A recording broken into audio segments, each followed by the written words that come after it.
If you're feeling frustrated with this government, you're feeling frustrated with Mark Carney, you're feeling frustrated with the Liberal Party of Canada, and you just don't see anything positive, you're kind of worried where things are at, and you're feeling anxious, and things are just not going the way you'd hope they would go, well, I'll give you this today.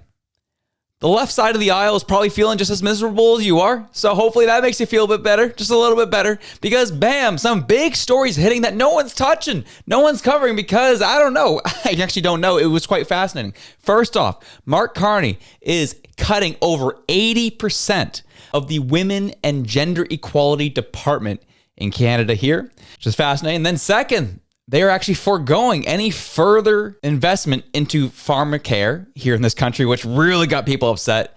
But the thing that got people most upset, I thought that was the thing that really got people going. No, it was the fact that Sydney Sweeney is just so attractive. She's beautiful. She's gorgeous. And the left is really upset about that. So instead of attacking her on her looks, because that wouldn't be being a girl's girl, they had to attack her for being a part of an ad that was a dog whistle to white supremacy.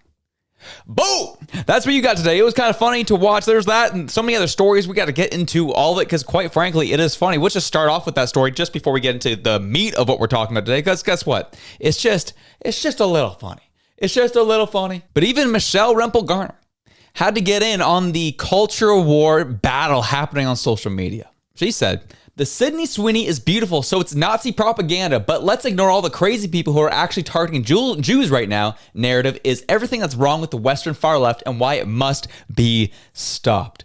And well, quite frankly, I'll show you some videos that are kind of funny to watch, if I'm being quite honest. And this is just how people have taken this ad. Yep, that got me too. And I don't know why. Maybe because it's just so blatant. I keep thinking that people just are not going to believe us until we're hung out there. But then even then, I feel like they'll be like, oh, no. Kind of like they are with. With what? I want to hear the comparison. With what? These people are not okay. This is so concerning. This is concerning behavior from anyone online who would even dare say this is the start of people hanging black people from trees. What? This is crazy. Holy jumping. Like, where do you jump from that? Like, holy smokes, doing triple jump over here at the Olympics. It's crazy. And I'll show you the commercial that really got the people going. Genes are passed down from parents to offspring, often determining traits like hair color, personality, and even eye color. My genes are blue. Sydney Sweeney has... That's the commercial that freaked him out. Obviously, this is one of a plethora of ones they've released, but this is the one that got the most heat that, she's making a double entendre for jeans, G-E-N-E-S, and jeans, J-E-A-N-S. It's a stupid American Eagle ad. However, this is, boom, nail on the head that this is white supremacy. It's white supremacy, folks. Oh my gosh.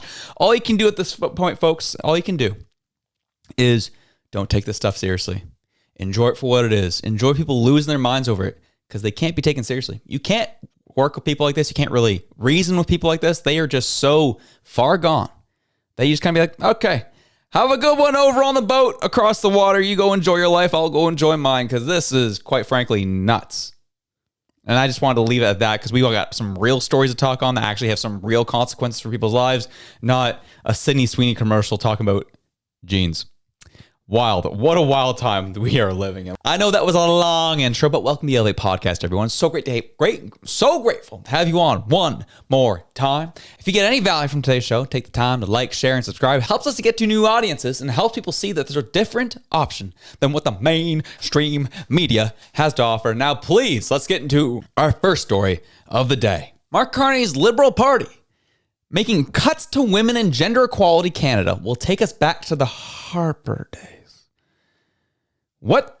Canadian policymakers are backtracking on promises to defend gender equality and stripping departments of funding just like in the US. And just keep in mind what the source is we're reading this from today. It's from Canadian Centre for Policy Alternatives that have very much a left lean to them. On April 28th, women voters delivered a major victory for the Liberal Party, turning around the electoral fortunes of a party that had been trailing its major opponent by 25 points in the year leading up to the election. The Liberals succeeded despite only a cursory discussion of gender equality in the Liberal platform, as the Liberals forcefully sought to distance themselves from the Trudeau record. And despite the removal of Minister for Women and Gender Equality from cabinet in March, when Mark Carney was elected Liberal leader, a decision that he walked back after the general election in the face of protest. Questions continue to linger about the new government's commitment to gender equality. What's the status of the National Action Plan to End Gender-Based Violence? Where is the new Employment Equity Act? What's being done to bolster the capacity of gender equality organizations confronting an increasingly violent anti-feminist backlash? As I said, very left-leaning. The answer is not much, they said. According to the new 2025-26 departmental plan, in fact, with the conclusion of current funding programs, Canada's budget is set to decline by a whopping 80% between 2024 and 2028. A much larger cut than the 15% identified in the new Finance Minister Champagne Comprehensive Expenditure Review. So when Trudeau took over, there was $38.1 million earmarked for it. And it kept rising until up to $400 million planned for 2025-2026. That's how much was allocated for the Gender Equality Department in Canada. That's getting cut significantly back to $76.3 million. And there's like, well, this is back to Harper days. No, my friends, actually, that's more than still the third year of Justin Trudeau's reign when he first got into it. That's still more than Justin Trudeau had. So, hey, maybe it's just bloated. Maybe it's just too much money. Maybe, just maybe, even the likes of Mark Carney and Champagne realized, whoa, we got to make some cuts here. And that's what's been happening. Lots of cuts are happening. And guess what? When we have a bad economy, when things are tough, I hate to break it to you, people aren't going to like it. They're really going to hate me for this one. When things are really bad in the economy and finances are rough and you got to find where you can save money, the things that are first to be cut are the things that don't really matter. Am I saying that gender equality doesn't matter? No. I'm saying that this department doesn't matter. So I'm curious of the actual outcomes they've achieved after getting all that taxpayer dollars. And on top of that, I really loved the whole anti-feminist backlash line they used here. It's like, no. Feminism, third wave feminism, is very different from the OG feminism. It's very toxic, it's very in your face, and it's very damaging to anyone that dares cross its path. That ideology is what's being defunded. That ideology is what's being cut. And it's time to y'all figure it out.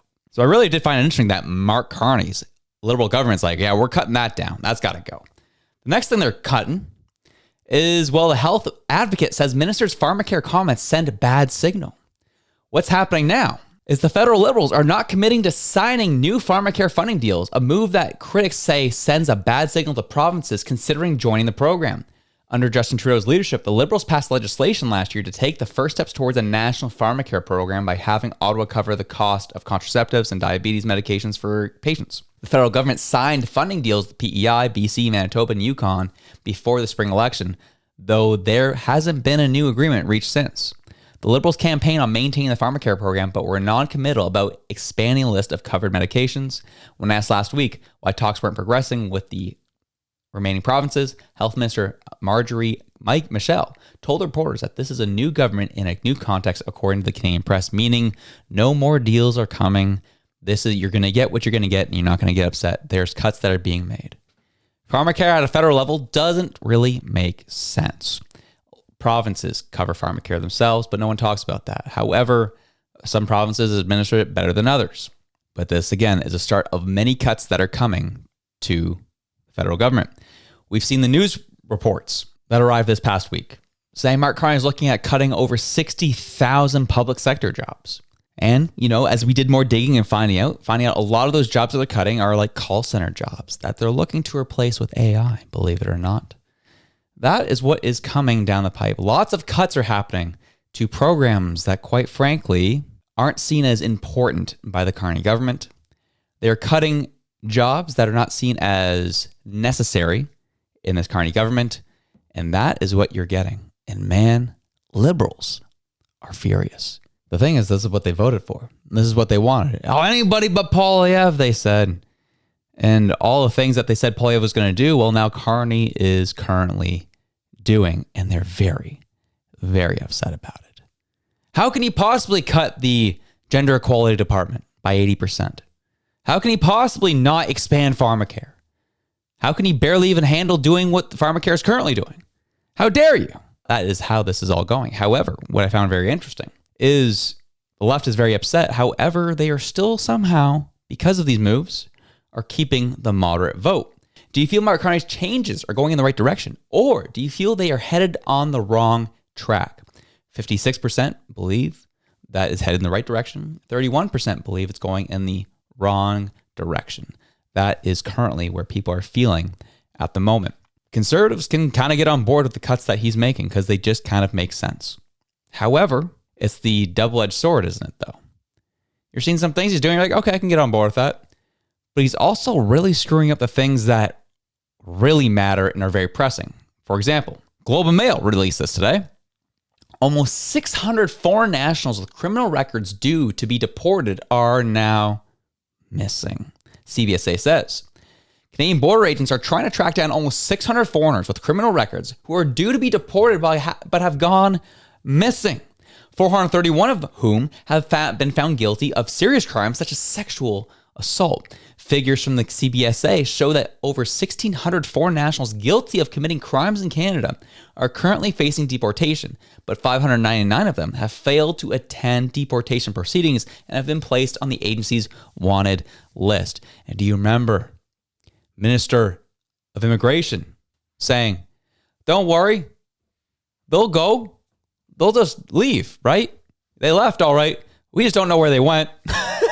We don't know what province they're in. We don't know if they actually fled to the States. They could be up in the Arctic for all we know at this point. But they left all right. The problem is we have no idea where they are. And again, Carney's CBSA losing track of violent foreigners with serious criminal records. That is what you are currently getting. And if you were paying attention yesterday, you realize, again, as I said, it was really weird. That whole PEI announcement yesterday kind of came out of nowhere. You know, it was labeled as a Canadian affordability measure. Then it turned out it just was impacting the Maritimes and no other part of Canada was getting any type of relief from it. Well, MP Anita Anand may have some, conflicts of interest with that one, as reported by Blacklocks. Prime Minister Mark Carney yesterday announced lower tolls on Prince Edward Island's Confederation Bridge without disclosing how many millions in new subsidies will be paid to compensate the operator. Foreign Minister Anita Anand's husband is a managing director of an investors group that held a 34% share in Strait Crossing Development Incorporated, one of the most profitable toll bridge operators in the country. And at first glance, you read that and you're just like, okay, what's the big deal? Essentially what's happening is the toll bridge operator is making X amount of money, and the Canadian government is just now subsidizing to make sure that they are taken care of. However, the problem with that is when your husband works for a company that's invested to a 34% share in the company that is operating that bridge, well, that's what we call conflict of interest. How much push, how much talk happened at the dinner table about this specific deal? Did Anita Anand recuse herself from conversations about this deal? Reports are that they are refusing to answer that question, which means, okay, there's some sketchy business going on here. If you remember from the interview yesterday, Mark Carney was very opaque, was not very clear on how the structure was going to work moving forward with this deal. He just says, we're just going to kind of work it out. We'll let you know what happens. But we don't know how much Canadian dollars are really going into this. We don't know how it's being invested. We don't know what the deal, the structure of the deal is looking like. We just got to trust the process on this one. We have a deal worth millions and millions of dollars working with a private entity to take care of this bridge. 2032, that bridge goes into full federal care. And we don't have any say over what's happening with that exchange between now and 2032. The company that's invested in the bridge operator, of which Anita Anand's husband has a very significant role in. And we're just supposed to just trust the process. Wow, that's very much like this government. The reason why people are very upset about this is, first off, there's estimated taxpayer payouts totaling over $2.2 billion over the bridge's lifetime. There's no loser deal for the private investors. guaranteed revenue, index subsidies, and low risk for them, which is, nice for them. There's a potential of deferred costs, which means this is the big part, is the bridge could require expensive repairs just after the public takes ownership. And that's the issue that people have a huge problem with. Is again, there is such a lack of understanding of what's happening with this deal, that how much is a taxpayer going to get shafted when this ownership gets shifted over to the federal government. We just know that we're essentially subsidizing them, and the money, we're guaranteeing the money that this bridge operator is going to get. And we don't know what we're really getting over these next 7 years. So what's really going to happen? And that's why I found that meeting yesterday, or that announcement, so weird. It was weird as well because obviously it was also being used to distract from the EU deal with the United States. Mark Carney didn't want to look too weird on that. And again, more liberals and their families are getting rich off the Canadian taxpayer, and they refuse to be clear about it. But anyways, join myself and Reg tonight. We will be going live tonight because, well, we do every Tuesday night. And secondly, Pierre Poilievre, Battle River Crowfoot. Debate happens tonight for that riding, and we'll be watching that live with all of you amazing people. We'll be on at 8 p.m. Eastern Time, 9 p.m. Atlantic, and we look forward to having all of you. Now, enjoy your day. Have yourself a good one. I'm out.